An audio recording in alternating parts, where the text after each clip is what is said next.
Hello friends, ఎలా ఉన్నారు? మేమైతే ఇవాళ షాపింగ్కి వెళ్తున్నాం. మా ఫ్యామిలీ ఫంక్షన్ ఉంటే మేము షాపింగ్కి వెళ్తున్నాం.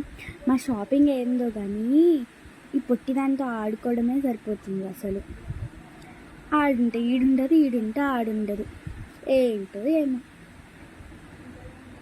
మా అక్క వాళ్ళైతే అది నచ్చింది ఇది నచ్చింది అంటున్నారు, కానీ ఏది నచ్చిందో పర్ఫెక్ట్గా తెలియట్లేదు. మా అన్నేమో అక్కడ ఆడుకుంటున్నాడు అది ఇది. ఈ శారీ ఎలా ఉందో మా వాళ్ళకైతే ఉన్నన్ని శారీస్ కావాలంటున్నారు, కానీ ఏది పర్ఫెక్ట్గా సెలెక్ట్ చేయట్లేదు. నాకేం అర్థం కావట్లేదు అసలు. అన్ని లైట్ కలర్స్ ఉన్నాయి అంటున్నారు, డార్క్ కలర్స్ చూపిస్తే డార్క్ కలర్స్ ఉన్నాయి అంటున్నారు. సరే, ఇంతకీ మీకు ఈ శారీస్ నచ్చాయా? కామెంట్ అయితే చేయండి. ఇక్కడ మా అత్తమ్మ చూస్తుంది, నాకు సెలెక్ట్ చేస్తుందంట. ఆయన అక్కడున్న శారీ చూపించి అని కొద్దిసేపు బయటకు వెళ్ళిపోయాడో లేదో మా అన్న వచ్చి అయితే శారీస్ చూపిస్తున్నాడు. ఇంతకీ మా అన్న చూపించే శారీ బాగుందా? కామెంట్ చేయండి. ఫైనల్గా అయితే సెలెక్ట్ చేసుకున్నాం.